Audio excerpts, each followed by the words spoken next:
Aujourd'hui, on va parler du système GTA.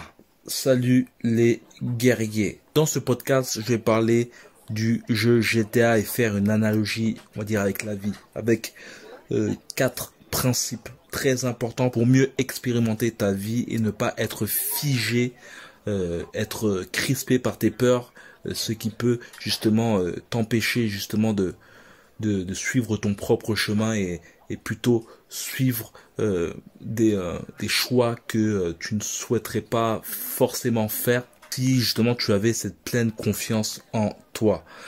La chose aussi, avant de commencer ce podcast, vraiment reste jusqu'à la fin. La dernière chose va te permettre vraiment de booster ton mindset. Dans la description, il y a un lien qui te permettra de télécharger un livre que j'ai fait récemment et qui a été téléchargé par plus d'une centaine de personnes.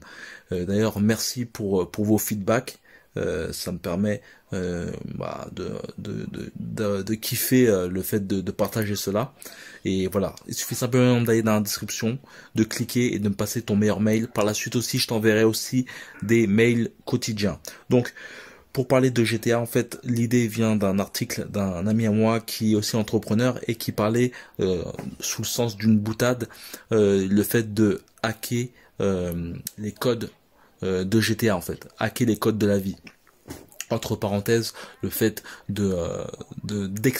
d'expérimenter au mieux cette vie, en fait. Et je pense qu'on est comme tout le monde, en fait, on a tendance à avoir peur de sortir de sa zone de confort, d'avoir peur de faire ce que les autres ne font pas, surtout notre entourage. Et c'est certainement, voilà, le premier point très important, c'est d'accepter d'être fou. Je ne sais pas si tu as déjà vu cette photo ou cette image, ce dessin où tu vois deux chemins, où il y a un chemin où il y a une grande partie des gens qui y vont et un chemin où il y a juste une personne qui emprunte ce chemin. Et il faut savoir que justement, ce genre de situation où tu vas à contre-courant par rapport à ce que ta famille peut penser, et ben les gens ont tendance justement à te dénommer comme fou. Et c'est même une chose que inconsciemment tu peux le penser en fait. Pour ma part, sur le côté entrepreneurial, je sais que j'ai aucune personne dans mon entourage et encore moins dans ma famille qui sont entrepreneurs en fait, qui ont cette volonté de pas forcément être salarié. Après, c'est des choix de vie, chacun fait son choix, mais lorsque tu es dans le cas où tu choisis justement quelque chose que personne ne souhaite ou a peur justement d'aller, eh ben tu es amené justement à ou qu'on te désigne comme fou ou que tu puisses le penser en fait, parce que inconsciemment en fait, ou plutôt instinctivement, on est fait pour suivre les gens qu'on côtoie. Tu peux le voir que tu parles, tu t'habilles et tu penses à peu près comme tes potes ou à peu près aussi comme ta famille. Et c'est pour ça qu'on dit qu'en général on est à la moyenne des 5 personnes qu'on côtoie. C'est pour ça que il y a cette grande difficulté lorsque tu, par exemple, même lorsque tu fais de la boxe, en fait, même moi, mes potes d'enfance ne font pas de boxe, et par exemple, quand je suis en mode régime, à l'époque, j'étais le seul con qui mangeait pas, et voilà, tu vois, et tu te sens un peu en retrait, tu vois. Et pareil pour la famille, quand tu vas chez la famille, ta tante, elle te donne à bouffer, et surtout dans les familles d'immigrés, si tu manges pas chez la tante, en fait, elle va prendre le truc comme si tu manques de respect à sa nourriture, tu vois. Donc on te prend on te prend comme un fou en fait. Pourquoi tu manges pas, mec? Mange. Je te donne à manger, mange, tu vois le truc. Et c'est tout à fait le concept. En fait, il faut vraiment accepter d'aller au contre-courant. Et en fait, cette pensée d'être fou, en fait, elle est inconsciente. Elle est inconsciente, elle est ancrée en nous en fait, parce que on est fait pour ressembler aux gens qu'on côtoie en fait. D'où l'importance on a internet, d'où l'importance de se former, de pas avoir peur d'acheter des formations, de pas avoir peur aussi d'acheter des livres. Après, si tu n'as pas les fonds, il y a internet qui permet d'avoir un grand nombre de vidéos qui peuvent t'instruire, et aussi il y a la bibliothèque. Mais vraiment, comme j'ai pu le dire aussi, le fait de lire des biographies, ça permet aussi de te mouler dans la tête du mec en fait.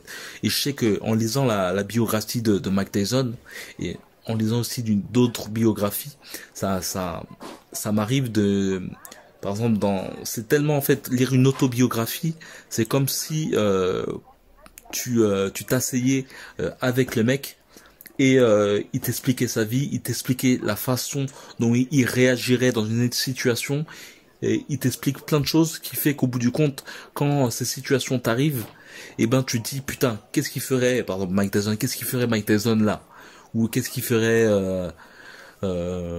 j'avais lu une biographie du mec qui avait fait Nike aussi, et en somme voilà, la personne dont tu t'inspires en fait, tu te demandes comment elle réagirait dans la même situation, vu que si cette personne tu souhaites on va dire elle t'inspire, tu souhaites faire un truc équivalent de sa vie, tu vois, par exemple tu souhaites être un bon boxeur, donc lire la vie de Mike Tyson, de Mohamed Ali, t'amène justement à copier leur façon de penser pour justement essayer de rentrer dans leurs pas, quoi. Et c'est vraiment intéressant vraiment de lire des autobiographies de personnes inspirantes. Ça te permet de savoir quels ont été leurs moments durs de leur vie, et justement de voir comment ils sont parvenus à remonter la pente, comment ils ont pensé, et tu peux calquer par exemple justement ces pensées-là aux tiennes, quoi. Va à contre-courant, c'est de ne surtout pas essayer de changer les gens via la parole en fait. Le but, c'est justement de convaincre les gens via tes actions. Le but est vraiment de bourriner en termes d'action pour que tes pensées se matérialisent, et que justement que les personnes puissent voir que ah ouais putain, le mec avait raison, tu vois. C'est vraiment la chose très importante. Et puis après il y a une chose qu'on dit souvent, c'est que les nouvelles choses, les nouvelles idées en fait, lorsque tu les montres aux gens, au début ils les acceptent pas.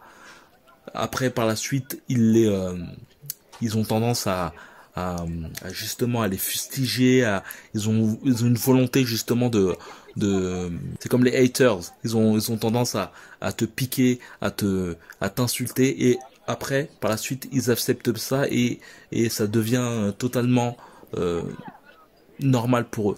Et c'est comme pour le Bart Knuckle. La première fois que j'ai parlé du Bart Knuckle sur les réseaux, tout le monde me fustigeait, tout le monde m'insultait. Ça tu vois pas de ton côté, mais quand par exemple j'ai un réseau assez conséquent, et je voyais beaucoup d'insultes, beaucoup de gens qui m'insultaient, et j'ai fait mon premier combat au Bart Knuckle, pareil, je me suis fait insulter, tout ça, et maintenant je vois que les gens sont habitués maintenant au Bart Knuckle, tu vois, et c'est exactement ça en fait. Quand tu essayes de faire quelque chose de nouveau, tu auras forcément une opposition sur toi en fait, une opposition dans ta façon de penser, et justement c'est à toi, c'est justement le test de la vie qui te teste en fait. Est-ce que tu es assez fort justement pour aller pour t'opposer à ça? Il y a une autre chose aussi, c'est de ne pas forcément dire ce que tu vas faire, et ça rejoint le fait de matérialiser tes pensées par l'action et non par tes paroles. Et il y a deux types de personnes. Il y a des personnes qui ont cette capacité à dire leur projet, et on va dire ça leur donne une sorte de boost, parce qu'ils ils sont obligés en fait de suivre le plan, parce qu'ils l'ont dit à tout le monde, quoi. Et il y a les personnes qui par contre eux à force de dire leur projet en fait, perdent de la force et abandonnent ce projet. Et je pense que il est assez intéressant, surtout si tu expérimentes de nouvelles choses, de ne pas forcément dire aux gens. D'une part, ça te permet justement de pas avoir de mauvais avis de personnes qui sont aucunement dans le délire. En général, je te conseille vraiment de dire tes projets à des personnes qui sont dans le concept, ou dans le domaine où tu souhaites expérimenter. Et d'une part, parfois à force de trop dire tes projets, en fait et ben tu fais pas la chose en fait, parce qu'au bout du compte c'est plus du blabla en fait. Tu blablates et en fait tu passes pas à l'action. Donc vaut mieux voilà faire de l'action en force et pour que ça se matérialise en vrai et pour que les gens justement le voient. Et voilà. Et l'autre chose aussi, c'est que comme GTA, la vie est un jeu quoi, au bout du compte, et que c'est dans un podcast, je t'avais dit que chacun joue un rôle dans ce bas monde. Il y a les optimistes, les pessimistes, aucun des deux a raison, aucun des deux a tort. Il y a les aventuriers, euh, il y a boulanger, les policiers, chacun joue un jeu. Il faut voir un peu la vie vraiment comme un jeu et pas forcément la prendre au sérieux. On a beaucoup tendance à justement à prendre au sérieux notre jeu, notre rôle. Et en fait, rien ne t'empêche, mis à part certainement l'argent, rien ne t'empêche de faire ce que tu veux faire. Je pense que les principaux blocages qu'on peut avoir, c'est ou l'argent ou la peur aussi. Et il faut savoir que la peur aussi, c'est aussi un test aussi. C'est certainement un test. Après, on a tous peur, j'ai peur aussi. Mais il est aussi amusant de essayer de contrecarrer cette peur. Et tu peux voir souvent les boxeurs.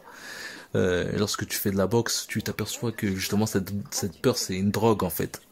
La peur d'avant le combat où tu te dis putain tu risques de te faire prendre KO ou autre. Ensuite t'as la peur durant le combat et puis après t'as la finalité, tu t'aperçois que waouh, en fait c'était rien en fait. Et il y a une métaphore que j'explique dans le livre que je te conseille de télécharger, c'est dans la description, et je parle de ma tactique qui est la tactique de la falaise. Et c'est une tactique que j'avais expérimentée la première fois quand j'étais petit. Bon, j'avais 16 ans. La première fois que j'avais fait des parcs d'attraction. Et en fait, je voulais à tout prix faire le truc, mais j'avais une peur de ouf. Et je m'étais fait emboucaner par des gens, des petits de mon âge, et on avait fait le grand 8. C'était un délire pour moi à l'époque. Et au bout du compte, ouais, je rentre, tac, on est attaché. Et au ce moment-là, je dis putain, j'ai peur en fait. Et l'idée que je me suis dit bon, mec, t'es mort en fait. Je pense qu'il y a je pense même beaucoup de combattants qui mettent la mort aussi comme booster. C'est un moyen d'expérimenter au mieux le truc quoi. Quand t'es attaché dans ton délire, dans le wagon, et ben tu peux plus rien contrôler en fait. Et ça ne sert à rien comment dire de flipper parce que si tu dois mourir, c'est trop tard. Donc vis le truc pleinement. Et c'est comme un combat aussi. Durant un combat, si tu as dit que tu vas combattre, avant le combat, le fait de penser à la mort, ça te permet de délester de peur qui mène à rien parce qu'au bout du compte, dans tous les cas, il faut que tu veux combattre. Et justement, te délester de cette peur de la mort, de cette peur de souffrir et tout ça, te permet de expérimenter au mieux le combat. Et ça rejoint le dernier point qui est le terme que tu vas mourir. Et c'est vraiment une chose importante à se dire tous les jours, c'est que chaque jour est peut-être la fin. C'est un truc que je dis souvent et je pense, de toute façon même beaucoup de musulmans disent Inch'Allah, si Dieu veut. C'est ma mère qui me dit souvent de dire ça et que j'ai vraiment gardé en tête. Mais pas, en gros, en somme, quand tu dis au revoir à une personne et lui dire si Dieu veut, on se revoit quoi. Et c'est pas sûr quoi. Mais vraiment le dire vraiment sincèrement quoi. Et c'est une chose, à chaque fois que je quitte ma mère, je dis si Dieu veut, mais voilà, je dis sincèrement que peut-être c'est la dernière fois qu'on se voit. Et le fait de dire souvent ça, en fait, t'amène en fait à, je vais pas dire positiver sur la mort, mais en fait t'amène à être moins émotif, peut-être plus rationnel sur la mort, et aussi être, en fait, avoir la mort toujours un peu avec toi. On est dans une ère où on cache beaucoup la mort, on voit pas nos morts, on voit pas les bêtes qu'on tue, tu vois, on est brusqué sur la mort, tu vois. Et très peu de nous ont vu des morts. ce qui nous amène en fait à être traumatisé, à avoir peur de justement ça. Mais en fait, la vie aussi, c'est la mort en fait. Elle fait partie de la vie. Et je pense que le fait de penser tout le temps à la mort, mais vraiment sincèrement, penser vraiment que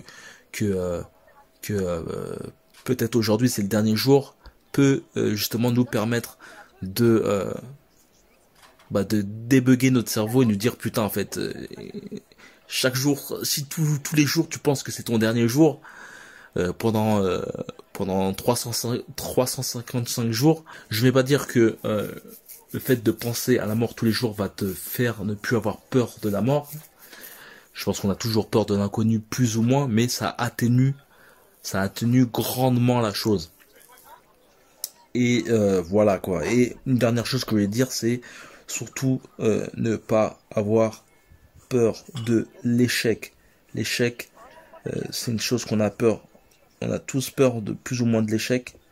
En tout cas, instinctivement, on a forcément peur de l'échec. Ça nous frustre ou autre. Mais l'échec fait partie justement de l'expérience. Comme tu peux le voir dans GTA, tu peux mourir plusieurs fois. Bon, dans cette vie, tu meurs qu'une fois. Mais tu peux voir la mort dans GTA comme l'échec. Et tu peux t'apercevoir que quand tu meurs dans GTA, tu es pas forcément frustré et tu continues ta route, quoi. Vraiment, n'hésite pas à commenter. Si t'as kiffé ce podcast, ça permet de booster la chaîne, à liker aussi ce podcast et surtout à télécharger mon livre digital qui est disponible dans le lien dans la description. Il suffit simplement de cliquer dans le lien dans la description, me passer ton meilleur mail. Par la suite, tu recevras ce fameux livre digital et surtout un mail de confirmation avant. Donc vraiment, regarde tes spams si tu n'as pas reçu de mail. Et voilà, on se rejoint dans les coulisses. Comme d'habitude, que la boxe est avec toi. Force.